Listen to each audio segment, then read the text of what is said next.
छठ पर्व छठ या षष्ठी पूजा कार्तिक शुक्ल पक्ष के षष्ठी को मनाया जाने वाला एक हिंदू पर्व है। सूर्योपासना का यह अनुपम लोक पर्व मुख्य रूप से बिहार, झारखंड, पश्चिम बंगाल, पूर्वी उत्तर प्रदेश और नेपाल के तराई क्षेत्रों में मनाया जाता है। कहा जाता है यह पर्व मैथिल, मगही और भोजपुरी लोगों का सबसे बड़ा पर्व है। यह उनकी संस्कृति है। छठ पर्व बिहार में बड़े धूम धाम से मनाया जाता है। यह पर्व बिहार या पूरे भारत का ऐसा एकमात्र पर्व है जो वैदिक काल से चला आ रहा है और अब तो यह बिहार की संस्कृति बन चुका है।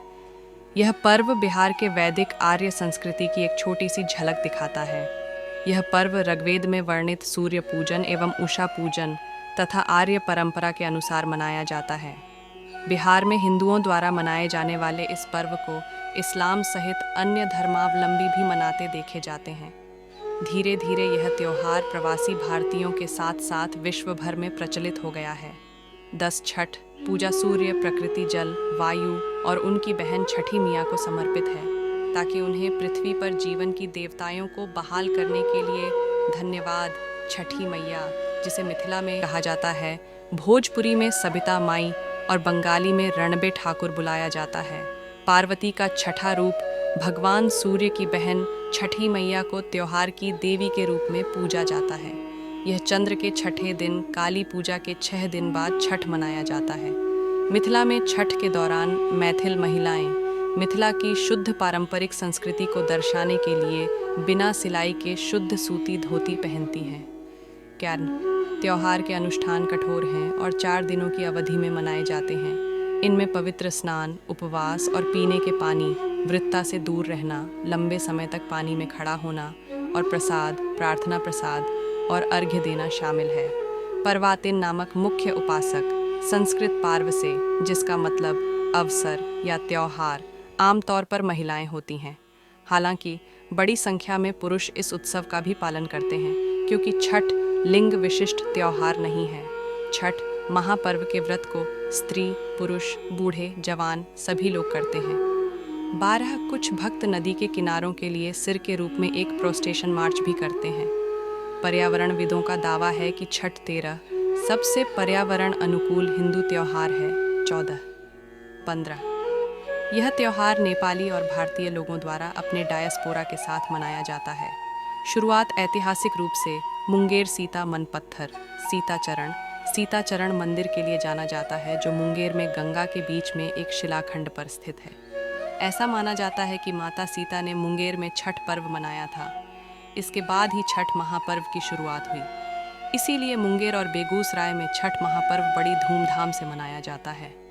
16 देव सूर्य मंदिर, देव सूर्या मंदिर, world top sun temple in Dev, Aurangabad, Bihar. एक कथा के अनुसार प्रथम देवासुर संग्राम में जब असुरों के हाथों देवता हार गए थे, तब देव माता अदिति ने तेजस्वी पुत्र की प्राप्ति के लिए देवारण्य के देव सूर्य मंदिर में रणबे छठी मैया अपनी पुत्री की आराधना की थी। तब प्रसन्न होकर छठी मैया ने उन्हें सर्वगुण संपन्न तेजस्वी पुत्र होने का वरदान दिया था।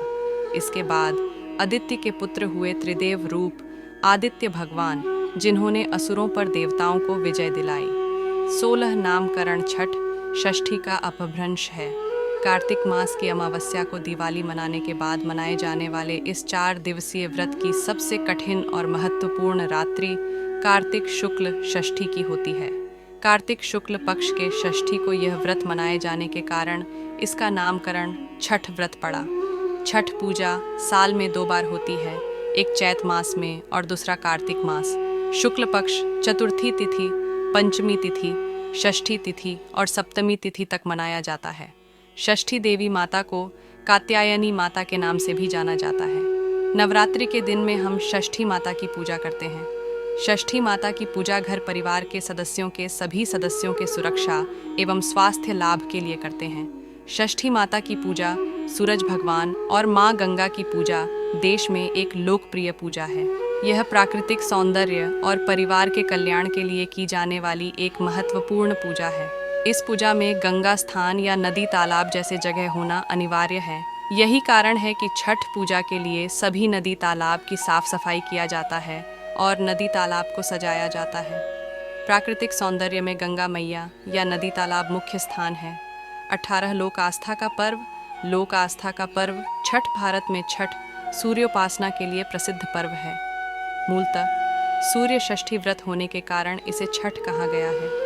यह पर्व वर्ष में 2 बार मनाया जाता है, पहली बार चैत्र में और दूसरी बार कार्तिक में। चैत्र शुक्ल पक्ष षष्ठी पर मनाए जाने वाले छठ पर्व को चैती छठ व कार्तिक शुक्ल पक्ष षष्ठी पर मनाए जाने वाले पर्व को कार्तिकी छठ कहा जाता है। 19 पारिवारिक सुख समृद्धि तथा मनोवांछित फल प्राप्ति के लिए यह पर्व मनाया जाता है। स्त्री और पुरुष समान रूप से इस पर्व को मनाते हैं। छठ व्रत के संबंध में अनेक कथाएं प्रचलित हैं। उनमें से एक कथा के अनुसार जब पांडव अपना सारा राजपाट जुए में हार गए, तब श्री कृष्ण द्वारा बताए जाने पर द्रौपदी ने छठ व्रत रखा। तब उनकी मनोकामनाएं पूरी हुईं तथा पांडवों को उनका राजपाट वापस मिला। लोक परंपरा के अनुसार सूर्यदेव और छठी मैया का संबंध भाई बहन का है। लोकमातृका षष्ठी की पहली पूजा सूर्य ने ही की थी। छठ पर्व को वैज्ञानिक दृष्टिकोण से देखा जाए तो षष्ठी तिथि छठ को एक विशेष खगोलीय परिवर्तन होता है। इस समय सूर्य की पराबैंगनी किरणें अल्ट्रावायलेट रेज पृथ्वी की सतह पर सामान्य से अधिक मात्रा में एकत्र हो जाती हैं। इस कारण इसके संभावित कुप्रभावों से मानव की यथासंभव रक्षा करने का सामर्थ्य प्राप्त होता है। पर्व पालन से सूर्य, तारा, प्रकाश, पराबैंगनी किरण के हानिकारक प्रभाव से जीवों की रक्षा संभव है। पृथ्वी के जीवों को इससे बहुत लाभ मिलता है। सूर्य के प्रकाश के साथ उसकी पराबैंगनी किरण भी चंद्रमा और पृथ्वी पर आती है। सूर्य का प्रकाश जब पृथ्वी पर पहुंचता है तो पहले वायुमंडल मिलता है। वायुमंडल में प्रवेश करने पर उसे आयन मंडल मिलता है। पराबैंगनी किरणों का उपयोग कर वायुमंडल अपने ऑक्सीजन तत्व को संश्लेषित कर उसे उसके एलोट्रोप ओजोन में बदल देता है। इस क्रिया द्वारा सूर्य की पराबैंगनी किरणों का अधिकांश भाग पृथ्वी के वायुमंडल में ही अवशोषित हो जाता है। पृथ्वी की सतह पर केवल उसका नगण्य भाग ही पहुंच पाता है। सामान्य अवस्था में पृथ्वी की सतह पर पहुंचने वाली पराबैंगनी किरण की मात्रा मनुष्यों या जीवों के सहन करने की सीमा में होती है। सामान्य अवस्था में मनुष्यों पर उसका कोई विशेष हानिकारक प्रभाव नहीं पड़ता, बल्कि उस धूप द्वारा हानिकारक कीटाणु मर जाते हैं, जिससे मनुष्य या जीवन को लाभ होता है। छठ जैसी खगोलीय स्थिति चंद्रमा और पृथ्वी के भ्रमण तलों की समरेखा के दोनों छोरों पर सूर्य की पराबैंगनी किरणें कुछ चंद्र सतह से परावर्तित तथा कुछ गोलीय अपवर्तित होती हुई पृथ्वी पर पूर्ण सामान्य से अधिक मात्रा में पहुंच जाती है। वायुमंडल के स्तरों से आवर्तित होती हुई सूर्यास्त तथा सूर्योदय को यह और भी सघन हो जाती है। ज्योतिषीय गणना के अनुसार यह घटना कार्तिक तथा चैत्र मास की अमावस्या के 6 दिन उपरांत आती है। ज्योतिषीय गणना पर आधारित होने के कारण इसका नाम और कुछ नहीं बल्कि छठ पर्व ही रखा गया है।